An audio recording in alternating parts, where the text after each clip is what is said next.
times it's hard to do that, especially as we get older. It's hard to kneel, but it's a humbling before God. It's a humbling. Before any king in we don't understand kingdom principles because we're in a democracy. We have a president and we have leaders of government, but in other countries that have a king, as you walk into their presence, you kneel before them. You kneel, and your head is in a lowered position, and you wait for the king to acknowledge you because you've humbled yourself before him. I love the analogy, and you'll hear it again. I share it every Christmas. Probably the wise men, as they came before King Herod, because they were royalty themselves, they still knelt before Herod. But more than likely, and this is an interesting deal, that they didn't kneel with both knees. They knelt down with one knee and they still bowed their head because they were royalty from their country. And they didn't have to totally humble themselves before the king because they weren't under his jurisdiction, but they still honored him with one knee. And it's kind of interesting today.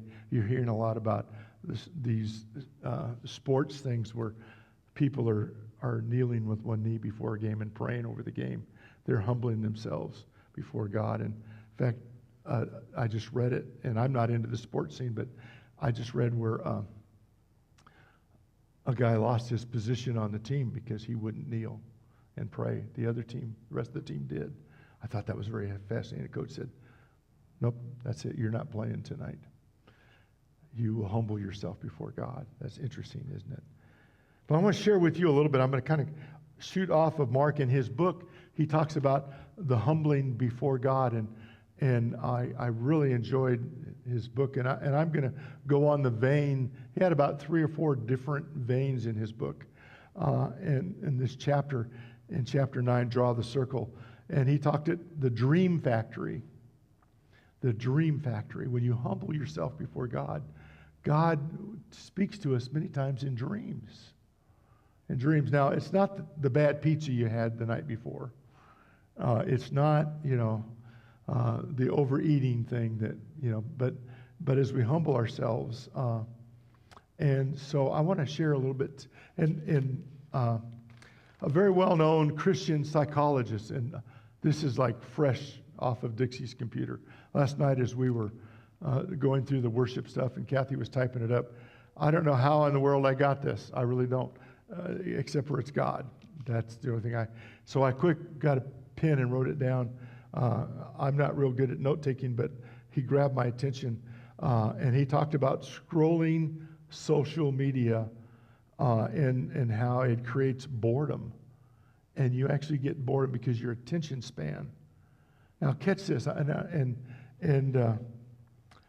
he's talking about the goal of social media is not just to communicate things, but also to rob us of many things, like the short reels. And let me tell you, I'm as guilty. I love to watch these short reels. Last night I sat down and watched the Magic Chef. I could watch him forever. I love him. He cooks all these crazy things that I would never want to even attempt, but he makes it fun, and he all these exotic things, and he probably laughs all the way to the bank because he's getting paid to do that. But I love it, and so I because I watch that so much that my Facebook keeps giving me the Magic Chef, and I see all of his latest and greatest, and I haven't even gone in to subscribe to his page, but because I've seen him so much, it just automatically feeds to him now. I went looking for, with losing this weight, I've got some excess skin, and I'm trying to deal with that. So Kathy bought me a stretch shirt that I wear so that it's helping condense that skin, because, I don't run around without a shirt anyway, but my muscles have fallen a little bit. But anyway, so because we researched it so much to find about these stretch shirts, I get those continually. Advertisements, Facebook, that's how they make their money, by advertising. So, but I found this real interesting. I want to read this with you. And I think, and he carried this over into prayer, and I wish I'd have got his name, But if you want to go type in scrolling social media creates boredom, you'll get his whole storyline. And let me tell you, it's like 5 pages. It's like 5 pages. And so I listened to a short video, and I just scrolled through there. Ooh, wrong term, talking about that, huh? And he said, okay, switching media quickly. It does these 4 things. You ready? It overloads your brain. And once your brain is overloaded, you don't want to think about anything because you're in overload. Doesn't that make sense? You ever been in overload? Have you ever I just can't handle any more of this. I'm just getting bombarded with things. Second of all, short reels are an addiction. And I thought, oh, no, not me. But boy, I was sure anxious to watch the Magic Chef. And I wondered what his next week's deal is going to be all about. Am I addicted? I could be. I don't know. And then the third thing, it gives us a short attention span and absorbance rate because we're grabbing on to maybe 10 of these 3-minute reels or 2-minute reels, and it goes from one thing to another, to another, to another, to another. In our attention span, we just get through the first one and we're on the second one, and let me tell you, they keep giving them to you. And your attention span is being robbed. And I kind of wonder, sometimes does that carry over into our prayer? There was a time where we could pray for an hour and go, oh my goodness, the time has flown. But to spend 5 minutes in prayer, sometimes we're ready to be done with that. We don't hear about the prayer closet anymore. And so you start seeing these things and you start realizing, are we victims of this? And then the fourth thing, it says, it reduces satisfaction because you want to hear another one and another one. And you're not satisfied with watching just one. You want to watch another one. And I thought, oh my goodness, guilty as charged. Sometimes if I miss a week of the Magic Shift, I go back and find it. I want to see what he did. And again, I wouldn't even attempt to cook the things he cooks because they're exotic things. They're way out of it, but they're just fun. And are they addictive? I think I could be addicted to that. And so I sat last night thinking, is my imagination being robbed because there's so much information being put in front of us that I don't think for myself, and yet I've got a great imagination. I've always had a great imagination. You say, well, Pastor, boy, where are you going with this? Hang on, there's more to come. Don't go away. The cure. Are you ready for the cure? Here is the cure. Wow. This guy not only told you the problem, but he gives you the antidote. This is powerful. And I know this is a little bit different sermon that I preach. And to our guest who brought us all the rhubarb, hope you don't say, I'll never bring them anymore. But anyway, we have a guest from Church in Crane, our good friend Jim Calvin, and she came over to bring Kathy some stuff, and we're glad to have you tonight. But the cure, you ready for this?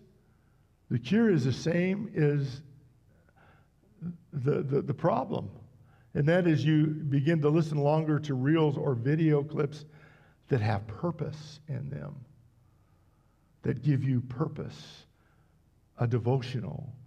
A few weeks ago, I was just kind of homesick to see Terry McCallum again. So I went on YouTube, and there he was. And he does one every week, and an hour of power in a sense. And I took my iPad and I put it in the deal where you can fold it and it sits up, and I just laid it across my chest. I lay downstairs on Kathy's. We got a heat pad for her back, and I use it more than she does. So I set it there, and I just listened to Terry as I was just feeling the heat vibrations in my back. It's like, oh, this is so good, God. Inside and out. This is good. And I just listened to Terry. And before long, I had fallen asleep. And on Terry, on his deal, you can go from song to song to song, and some of them are an hour long, and some of them are 2 hours long. But if you click on the first one and you just let it run, you could go. Well, I found myself at about 2 o'clock in the morning, waking up, still listening to Terry, still listening, and it was like, wow, I feel so rested. I felt so good. And I felt mentally refreshed. Now I have to be quiet going up those creaky stairs so I don't wake up Kathy. Those stairs every day. So I've learned how to walk up those steps without, and each step has its own little place to stand. And so I was trying to creep up the stairs and go to bed, and I was like, wow, that's the cure, is you listen to meaningful things. And then the second thing they said, making sure they're instructional, inspirational, and peaceful. That's the cure. And then the third thing he said was listening only to wholesome things. Oh my goodness, I could be guilty of that too. I love Law and Order. How many know what Law and Order is? Okay, they do these short capsules. They don't have to watch the whole thing. And I thought, this is interesting. Is social media robbing us of our prayer, of our literal time with God? Now, I know I only spend usually about 10, 15 minutes, maybe 20 at the most, and I'm going a little bit longer this morning or tonight because this really hit me. And then he made a second notation about our children. I thought this is really interesting. And I thought, I wish every parent could hear this. But really, it's more than just for our kids. So, Amy, pay attention. But it's more than just our children. It's us. So he made a special notation. First of all, this is habitual. It becomes such a habit that we have to do it. And I enjoy listening to some of these clips. And let me tell you, I don't go into sites that I don't need to be. It's not where I'm going places where I don't need to be. But there's something, and it's habitual. Last night I broke myself of it. I decided I wouldn't listen to one, not even one, of the Magic Shift. And I made it through without listening to one. I wonder if I'll catch up with it tonight. I don't know. We'll face that when I get home. Second of all, okay, it begins to, at an early age, as early as 3 years old. I walked into Walmart the other day, and a kid was fussing, and what did the dad do? He whips out his phone and hands it to him and puts it in front of him. And the kid, maybe 5 years old, I don't know, and he's picking what he's watching. Oh my goodness, I want to say, Dad, I want to shake him. Say, put your face in here. What do you think you're doing? And the kid's, now he's quiet because he's already learning at an early age addiction at a young age. Kind of scary. I'm almost on the soapbox on that one, just almost, not quite. Never let your children decide what they're going to view. That was the next thing he said. And that goes for us too. We decide what we view. Are we watching something inspirational? Now, I've got to confess to you, I think Magic Chef is inspirational for me. I laugh. How many know we need laughter? How many know we need that? Sometimes I go on and we listen to Dutch Sheets. Anybody ever listen to Doug Sheets, the prophecy guy? Oh, man. And he doesn't go 15 minutes. He doesn't go 3 minutes. He goes like an hour and a half. And sometimes it's hard to stay with him. Why is it? Because I'm so used to these short reels. It's hard to stay with him for the long thing. But I work at it because what he's sharing is so dynamic for my life. And I love to listen to good speakers. I love Mark Batterson. The short reel that we watch, what do we glean from that? To humble ourselves before the Lord. Inspirational. Instructional. And then the fourth thing he said, you look for reels that you think are acceptable to God. We would have to throw that one in the mix, huh? And last but not least, he recommends praise and worship. Every night before you go to bed, just listen to praise and worship and let that be the very thing that you relax to. And I thought, oh, wow. And he said he listens to no less than 1 hour a night of worship. And I thought of the night that I laid there and had my iPad on my chest and Terry and I just enjoyed the night together. and it was a great night. You know, we go back to Philippians 4:8, and I'll share it in just a minute. It's part of what I'm gonna, but things that are wholesome, pure, positive things. This man, and you know what? This is just go find him on just Google. Scrolling social media creates boredom, and you will get an education that you may not want to read because it may hit you right between the eyes. He talks about video games. Oops, well, I better get off that one real quick. Talks about, all these things. But anyway, I want to share with you tonight the Dream Factory. And in his book, he didn't go into it in his video, but he goes into it. And it really struck a note with me. And I'm going to read a story to you. I'm going to take a few minutes longer tonight, but I think I want to challenge us to a greater degree of prayer tonight. I want to challenge us to spending a little bit more time and not worrying about the time. Fred Curtis, a well-known missionary to Japan, had such a fever, dedication, and urgency to preach to those who had not heard the good news. He was quoted to say, "Woe am I if I do not preach the gospel to the heathen." That's what he would go around telling people all the time. One of his closest friends told everybody one day in a group setting why he had such a burden for Japan. I'll grab hold of this. Maybe this can work in Marionville or wherever. Fred had grown up sleeping under a banner picturing the whole world most of his childhood and his youth age. The banner was a chart on which there was 856 black squares marked on it, each square representing 856 million lost people of Japan.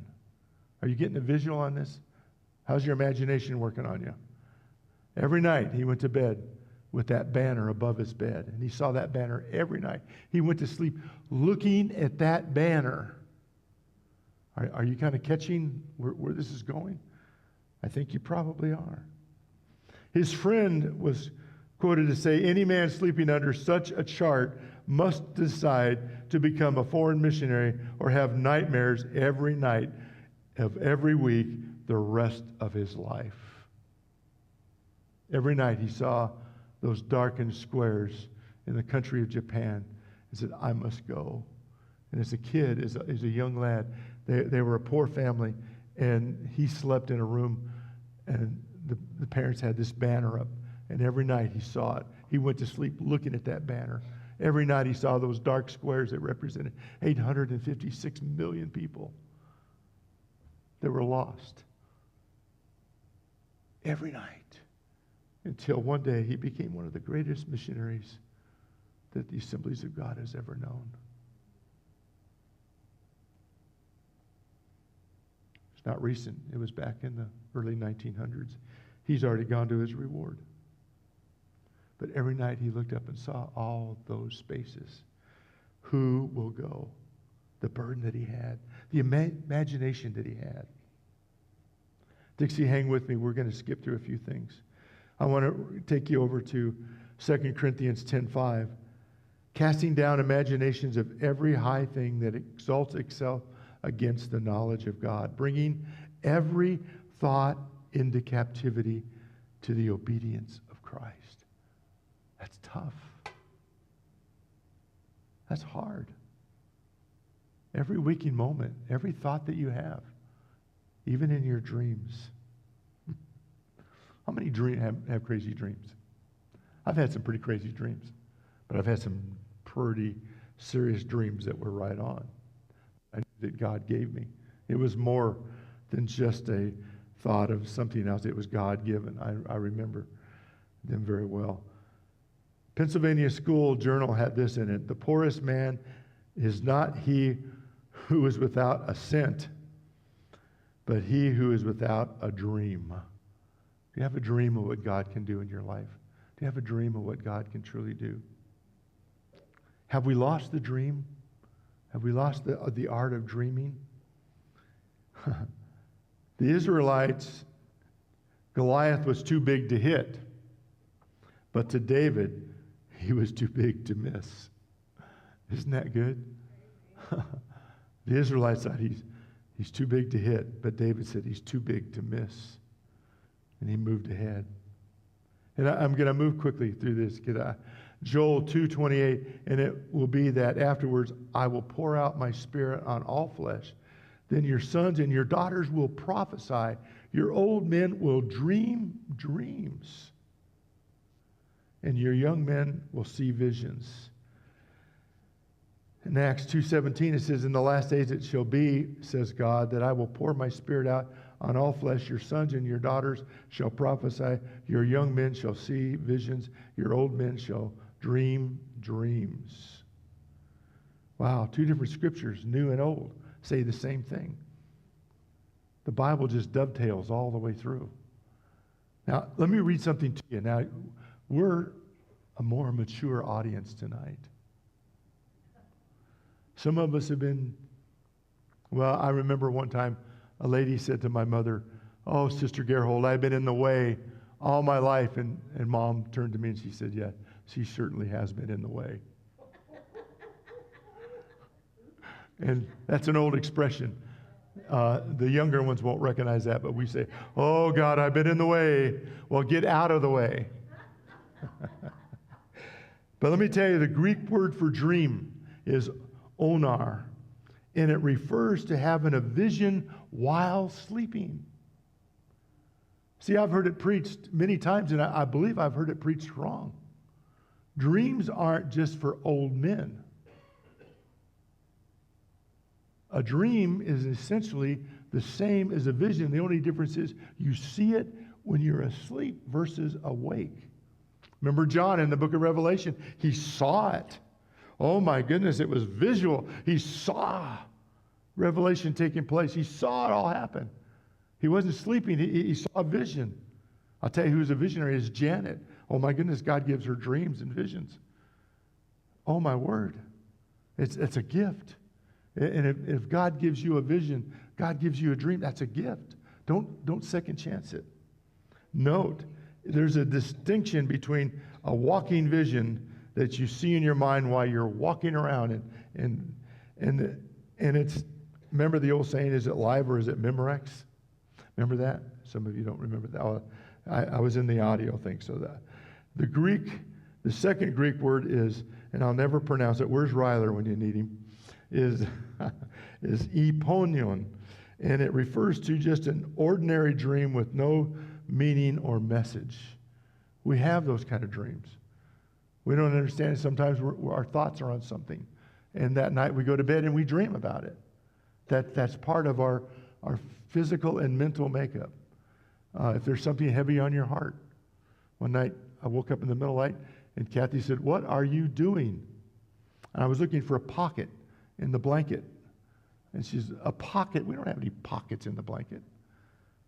And I said, "Yeah, I've got to find it because Franco's depending on me. I've got something that could, it's his very life." And she said, "What are you talking about?" Well, earlier that day, Paco came to me and Franco, and he said, "Jim," he said, "can I give you an envelope? And this could be a life or death thing for me." And I said, "Whoa, what?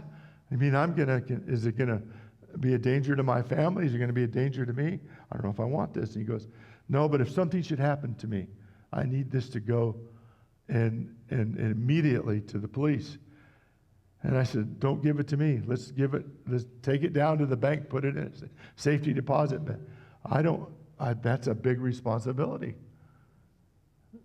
And I didn't, but that night I dreamed that I accepted it, and I hid it in a pocket in my blanket, and someone was coming to find that packet. And I was trying to find it to protect it. That was why is because that was heavy on my mind. Now, was there anything spiritual in that? Nothing whatsoever. But a dream is a dream. Vision, the word for vision, I want you to catch this. There are 3 Greek words for the term or the word vision. This really gets good because it parallels with the dream. One used in Acts 2:7, and the other is it's horasis, and it refers to seeing it so vivid, you see it right before you. You're not asleep, you're seeing it right before you. John the Revelator, all over again. You're seeing it. It's a walking vision. You're seeing God's given it to you right there. There's been some Sunday mornings that scared the fire out of me. I'm preaching and God has highlighted somebody, and not just here. I don't want to put you on the spot, but especially when we were in Sydney one Sunday morning, the Lord showed me about a person sitting there, and it scared the fire out of me. Like, why are you showing me this, God? I don't want to know this. But he was showing it to me so I could pray the vision that he had. Oh my goodness. It was unbelievable. Full color. God doesn't give you things in black and white. It's full color, let me tell you. God has given you a glimpse maybe of the future, a dream or a vision. While you're asleep or while you're walking around, God can give you that. Wow. I think of what Mark said in his deal. Stay on target, stay humble, stay patient, stay focused. I read this, and I'm going to close with this tonight. This is just really powerful. 3 types of dreams in the Bible. First is the prophetic or futuristic. People experiencing vivid visions that deal with future events, the day in the world. Prophets many times saw a vision, and they would go to the king and say, this is what I see. If you remember many prophets, that happened. Then there's the second of warning dreams. They're advanced notice, cautionary messages, providing insight into a future of potential danger. Turn or burn, the handwriting on the wall, things that change. You have opportunity to make right, or God will judge you. Remember Nebuchadnezzar? He said, I refuse to humble myself before God. And God turned him into a beast of the field. Grew claws in his very hands. On all fours. Grew hair. And made his way out. And the only thing he could eat is vegetation of grass. For 7 years. Now, I'm not going to go through the whole thing. But during that 7 years, God dealt with that man, I believe. And he said, okay, God, I exalt you. You are God. And he restored him. The claws ceased. The hair was gone. He wasn't on all fours, and he was hungry for steak. The Bible didn't say that. That's just my interpretation. I think he wanted a good, juicy steak. What do you think, Leon? You think, yeah, he was ready for something good. After eating grass for 7 years, he was ready for something solid. God showed, but that happened. But during that time, God spoke to him and showed him who he was. The third are symbolic dreams. You'll know that in Joseph, the symbolic dream that the Pharaoh had. Remember the cows, and the weak cows ate the strong cows, and it was. But it was very real. It was about to happen. 7 years of good and 7 years of famine.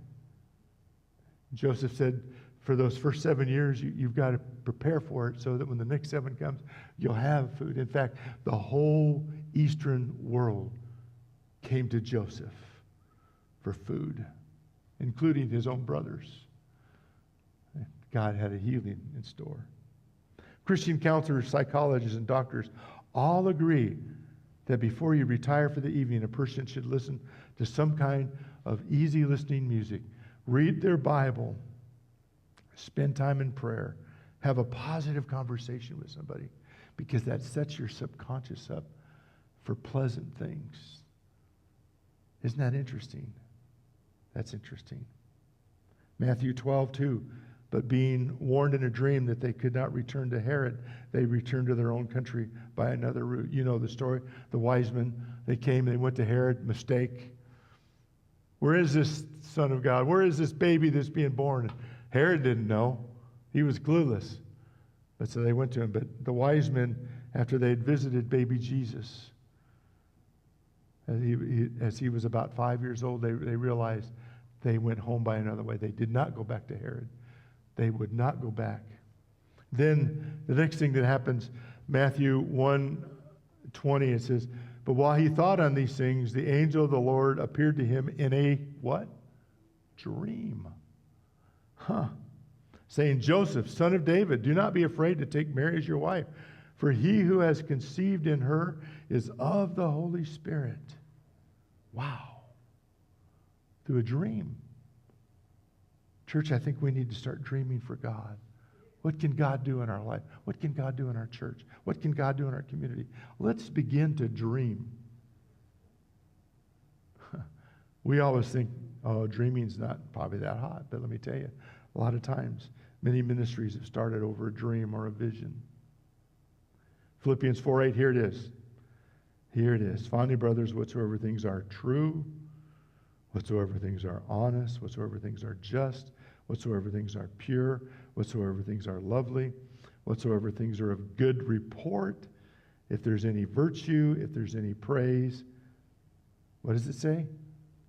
Think on what? These things.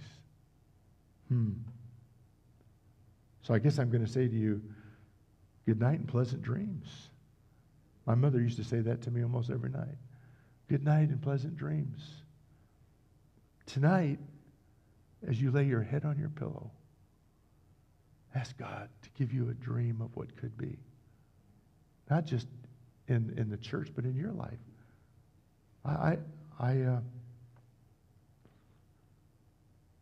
Pardon me a minute, but my last time would be with my brother-in-law. He said, Jim, I'm living the dream. I dreamed of being a missionary, and now I'm a missionary. What's your dreams? He said to me. Dream big. And I wrote down what he said. Let our dreams be of signs and wonders, healing and restoring lives, people coming to God. This is the comments he made to me. Dream of these things. Tonight, what will I dream about? Dream big. Tonight, let's do some dreaming. While we are praying tonight, let's do some dreaming. This is the Dream Factory. God uses dreams. Oh, man. Say, Pastor, this is kind of a unique sermon. Yes, it is. God laid it on my heart. I'm a dreamer. Ask Kathy if you don't believe me. I'm a visionary. You can tell me your story, and I can laugh with you and cry with you, and I can see it happen before my eyes because I'm a visionary. I can see it. People sit down and they talk about things that they're going through, and they're so vivid in their description. I see it happening. And then it's hard for me to get it off my mind. But I can see it. What do you want to see in your life tonight? I want you to dream big for God. Mark Batterson looked at a crack house. It was run down every day, 24/7. People were coming in and out with drugs right next to their office complex. And every day he walked by there and say, God, we can't have this. What can we use this building for? And I forget the amount of money they wanted. It was astronomical, like 1.4 million. I can't remember what it was. He goes, God, we don't have 1.4. And I say that, don't quote me. He'll probably mention it in one of his videos again. But over $1 million for an old beat-up crack house. And he watched people come in and out. And he goes, oh, God, what can we do? And he began to dream and see visions. And he had his church one night go out after service, and they walk down. They have 5 churches in 10 miles square radius in Washington, or five churches in a 10-mile square radius in Washington. And one of their churches in an old theater. They said, can we walk down just several blocks and let's walk around and surround that building and physically lay hands on that building? Say, God, we know that this building can be used for your glory. What can it be used for? And while they were praying, God showed almost everyone there that should be a coffee house. And when you hear Mark tell it, he tells it so much more passion than I do because it happened to him.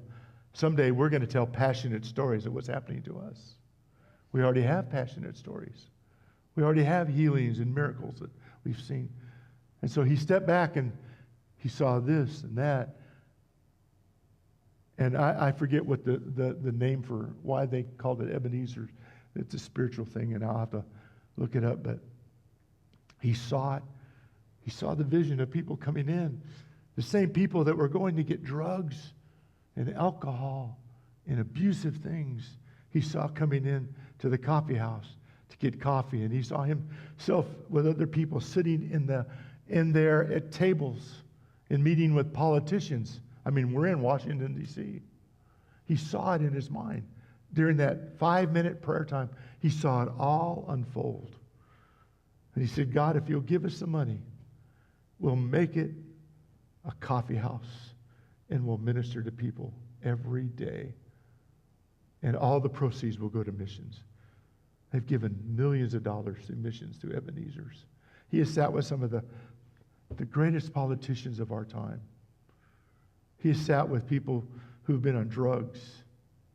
He has sat with people who are alcoholics and had coffee with them and told them about Jesus. The very thing that they prayed and God showed him that night became reality. Church, let's dream. Let's dream of what could be. I want to dream of what could be in Marionville. Anybody with me? Any dreamers out there? Any visionaries out there? It can be discouraging sometimes. Kathy and I, you can't believe how many times that we have just sat and said, oh God, where are we going? Get us there. I don't know how to get there. Holy Spirit, help us, guide us, direct us, lead us. I want to have the heart that Mark Batterson had for Washington, D.C., for Marionville and Aurora and Billings, all around here. And I want our pastors. I don't want us just, we're not the only ones here. I got to tell you, there's other churches in this community. There's other churches. We love the Calvins, your pastor. Jim Calvin has been a friend for years and years. And I heard him say the same thing yesterday. What does God want for Crane? I don't know, but let's find out. Let's dream for what God can do and let God give us the vision. Let God give us the dream. So here's my challenge to us tonight. As we find our ways around the altars, and I think sometimes, and I'm just being transparent with you. Maybe I shouldn't, I don't know. But you know me, that's just who I am. You ask me about something, if you don't want to know the answer, don't ask me. Because I'll be honest with you. But I want to see greater things happen. And we've seen some good things. We've seen some great things. I want to see greater things. I want to dream big. I want to dream big. My favorite line is in a movie. And they're taking on the red coats, and his young boy said, he's telling Mel Gibson's in the movie, and he says to the boy, aim small, hit small. Aim big, hit big. Anybody ever watch that movie? And I thought, maybe our problem is we have a low goal, a low vision. Maybe we need to have a greater vision. A vision that is bigger than we are. A vision that is bigger than me. And that's what Mark has been saying in his book. I wish I could buy every one of you one of his books and let you follow along with the video series, because Mark says, God, it's got to be bigger than me. Because if it's my size, if it's bite-sized for me, it'll always just be bite-sized. But if it's bigger than me, I need you. Let's ask for God for something bigger than what we can handle and let God do it. That's my heart tonight. That's my heart tonight. Father, thank you for men like Mark Batterson who inspire so many others. He's inspired me many times over. In fact, I listened to many of his short devotions that are outside of this one that we're doing. And he's always encouraging, always uplifting, always challenging, always brings me to a place where I'm ready to just sound the bugle and charge. God, I pray that for our church and for the other churches around us, Lord, There's more than enough lost souls for you. We could fill this church and we'd still have more souls that need touched by your Holy Spirit. Help us to dream today. May we dream big. Help us to dream out of our realm and into yours. Because God, in our realm, everything that we do is just vaguely possible and sometimes impossible. But in your realm, there's nothing impossible. In your realm, there's nothing that you can't do. In your realm, there's absolutely freedom to do anything, anywhere, anyway, anyhow. And God, we must operate in that realm and have the faith. So it starts by humbling ourselves before you, as Mark said earlier, to be on our knees before you. Say, God, we need you. We need you, Lord, more than yesterday, more than life itself. We need you. So I pray tonight that you'll begin to give some of us dreams for our personal life, visions for our personal life. And God, you'll be able to give us a vision for this church together. I pray that in your name. I pray that in your name.